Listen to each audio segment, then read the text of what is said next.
Assalamualaikum warahmatullahi wabarakatuh. Salam sejahtera bagi kita semua.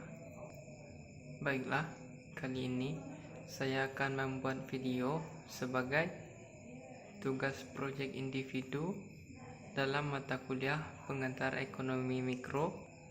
Baiklah, sebelumnya izinkan terlebih dahulu saya memperkenalkan diri.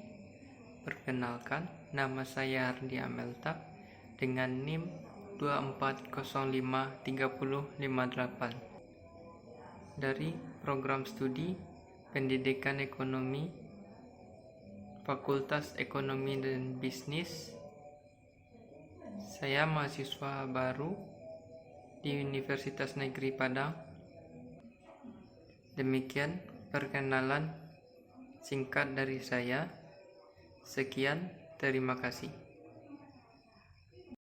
Alasan pemilihan tema ini didasarkan pada pentingnya memahami dinamika pasar dalam konteks ekonomi.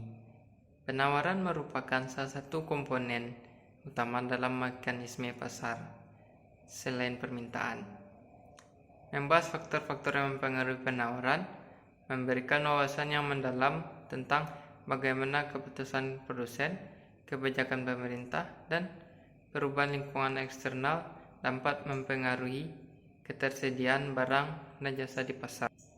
Tanpa pemahaman yang mendalam tentang faktor-faktor yang mempengaruhi penawaran, sulit untuk merancang kebijakan ekonomi yang efektif. Misalnya, dalam menghadapi inflasi, pengurangan biaya produksi melalui kebijakan subsidi atau investasi teknologi dapat untuk meningkatkan penawaran. Baiklah, sebelumnya marilah kita bahas dulu apa itu penawaran. Dilihat dari sudut teori ekonomi, penawaran adalah semua kuantitas barang atau jasa yang akan dijual atau ditawarkan pada tingkat harga yang ada di pasar dan pada satu kurun waktu tertentu.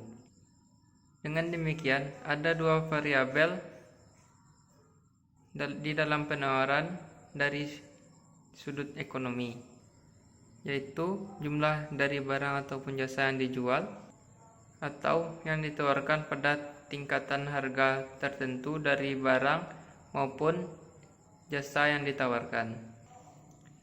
Suatu penawaran terjadi apabila ada penjual atau produsen. Dalam hal ini, penjual atau produsen merupakan pihak yang menyediakan sejumlah barang atau jasa dalam suatu perekonomian. Ada beberapa ahli yang mendefinisikan penawaran. Contohnya yaitu seperti Samuelson dan Nordhaus. Menurut Samuelson, penawaran adalah jumlah barang atau jasa yang akan dijual pada tingkat harga yang berbeda dalam periode tertentu. Selanjutnya, menurut Mankiw, penawaran adalah sejumlah barang atau jasa yang tersedia dan mampu diproduksi oleh produsen pada tingkat harga dan waktu tertentu. Menurut Kazmir, penawaran adalah barang atau jasa yang disediakan oleh produsen atau penjual untuk dijual pada konsumen pada harga dan jumlah tertentu dalam suatu harga tertentu. Ada beberapa faktor yang dapat mempengaruhi penawaran. Yang pertama yaitu harga produk. Harga produk adalah sejumlah nilai yang ditetapkan oleh produsen atau penjual sebagai imbalan atas suatu barang atau jasa yang ditawarkan kepada konsumen. Kenapa harga produk dapat mempengaruhi penawaran? Karena kita lihat contohnya itu wawancara kepada pedagang beras di Cipinang. Dalam wawancara tersebut, ia mengemukakan bahwa kenaikan harga beras di kalangan petani disebabkan oleh musim panen yang kurang baik. Akibatnya, pedagang tersebut menaikkan harga jual beras kepada konsumen, akan tetapi permintaan terhadap beras tetap tinggi.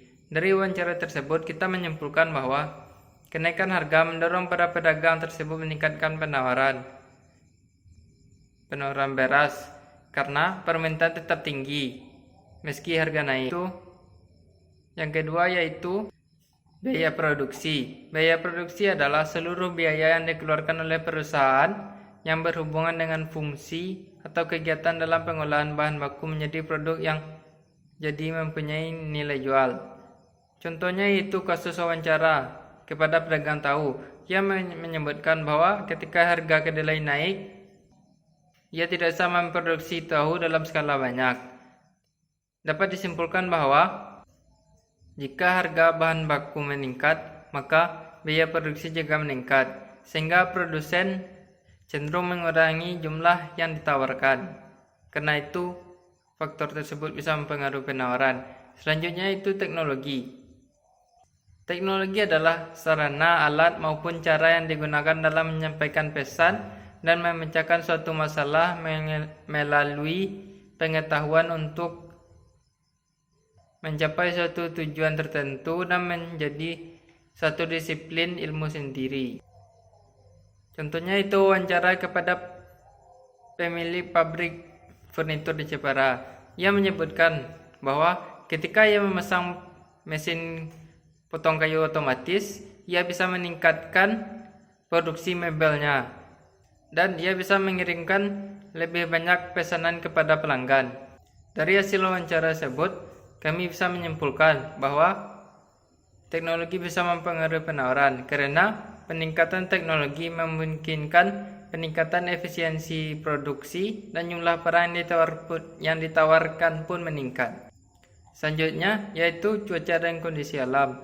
Contohnya yaitu wawancara kepada petani cabai. Dari wawancara tersebut, ia berkata bahwa ketika musim hujan, banyak tanaman cabainya menjadi gagal panen. Dan karena hal tersebut, ia hanya bisa mengirim setengah dari cabai dan harga cabai pun naik. Dari wawancara tersebut, kita menyimpulkan bahwa contohnya yaitu wawancara kepada importer. Ia menyebutkan bahwa sejak pemerintah memperlakukan kebijakan tentang pembatasan impor barang elektronik, pajak impor yang tinggi dan juga proses izin yang ketat membuat ia harus mengurangi penawaran terhadap produk di tokonya. Karena pajak yang tinggi dan proses izin yang ketat membuat pedagang tersebut mengurangi penawaran terhadap produknya. Karena hal tersebutlah kebijakan pemerintah bisa mempengaruhi penawaran. Selanjutnya yaitu persaingan di pasar. Persaingan di pasar adalah kondisi di mana beberapa penjual berkompetisi untuk mendapatkan perhatian pembeli, keuntungan dalam pasar yang sama. Menurun. Disimpulkan bahwa karena persaingan yang ketat bisa menekan penawaran jika produsen tidak dapat bersaing di pasar. Selanjutnya yaitu harga barang pengganti. Harga barang pengganti atau substitusi adalah barang atau jasa yang dapat mengganti barang atau jasa lain dalam memenuhi kebutuhan konsumen. Contohnya yaitu kepada salah seorang pedagang tahu. Ia menyebutkan ketika harga daging naik, permintaan terhadap tahu akan meningkat. Oleh karena itu, ia meningkatkan penawaran untuk memenuhi kebutuhan konsumen. Karena itu, dari wawancara tersebut bisa disimpulkan bahwa harga barang pengganti termasuk faktor yang mempengaruhi penawaran. Selanjutnya yaitu ekspektasi harga di masa depan. Contohnya yaitu wawancara kepada pedagang beras. Ia mengakui penyimpanan stok beras di gudang. Ketika ia memprediksi harga beras naik pasca musim kemarau, ia menunda penawaran agar dapat menjual dengan harga lebih tinggi ketika permintaan meningkat. Kesimpulannya yaitu produsen beras itu bisa menahan penawaran jika mereka memperkirakan harga barang tersebut akan naik di masa depan. Demikianlah penjelasan tentang penawaran dan faktor-faktor yang mempengaruhi penawaran. Kita telah membahas tentang faktor-faktor yang mempengaruhi penawaran, mulai dari harga produk, biaya produksi, teknologi, cuaca dan kondisi alam, kebijakan pemerintah, persaingan di pasar, harga barang substitusi atau harga barang pengganti, Dan yang terakhir yaitu harga barang di masa depan. Itulah beberapa faktor-faktor yang dapat saya jelaskan pada video ini. Faktor-faktor tersebut memiliki peranan penting dalam menentukan tingkat penawaran di pasar. Semoga penjelasan ini dapat menambah pemahaman kita tentang bagaimana penawaran bekerja dalam ilmu ekonomi. Ingatlah, memahami konsep ini bukan hanya penting untuk pembelajaran atau materi ini, akan tetapi juga untuk memahami dinamika pasar di dunia nyata. Terima kasih telah menyimak video saya dari awal sampai akhir. Jika ada pertanyaan atau hal yang ingin didiskusikan, bisa ketik di kolom komentar. Jangan ragu untuk bertanya. Sampai jumpa di video berikutnya.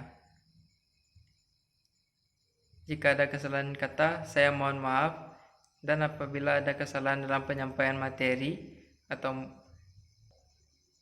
isi dalam pembelajaran tersebut, saya juga mohon maaf. Sekian dari saya, terima kasih. Kesimpulan dari materi faktor-faktor yang mempengaruhi penawaran adalah harga produk, biaya produksi,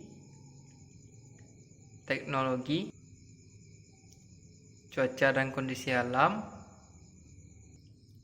kebijakan pemerintah, persaingan di pasar, harga barang substitusi atau harga barang pengganti, serta